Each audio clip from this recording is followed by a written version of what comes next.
ஒரு மகிழ்ச்சியான செய்தி. இதயம் நல்லெண்ணெயின் விலை லிட்டருக்கு ரூபாய் 105 குறைஞ்சிருக்கு.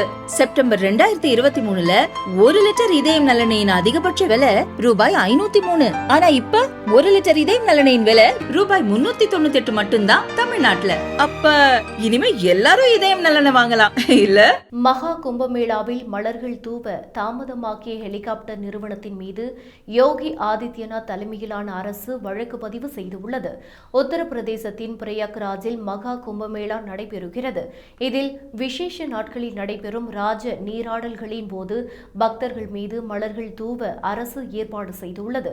இதற்கான பொறுப்புகள் தனியார் நிறுவனத்திடம் ஒப்படைக்கப்பட்டது.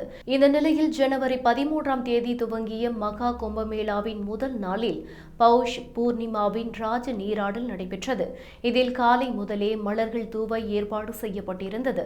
ஆனால் ஏற்பாடு செய்த ஹெலிகாப்டர் வரவில்லை.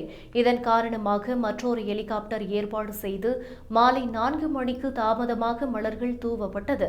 இதன் காரணமாக குறித்த நேரத்தில் மலர்கள் தூவ தவறிய ஹெலிகாப்டர் நிறுவனத்தின் CEO ரோஹித் மாத்தூர், பைலட் புனித் கண்ணா உள்ளிட்ட 3 மீது வழக்கு பதிவு செய்யப்பட்டுள்ளது. இதையடுத்து 3வது புனித குளியல் ஜனவரி 29ஆம் தேதி மௌனி அமாவாசை என்று நடைபெறவுள்ளது. பிறகு பிப்ரவரி 3ஆம் தேதி வசந்த பஞ்சமி, பிப்ரவரி 12ஆம் தேதி மகர பூர்ணிமா மற்றும் பிப்ரவரி 26ஆம் தேதி மகா சிவராத்திரி என 3 ராஜ நீராடல்கள் நடைபெறவுள்ளன.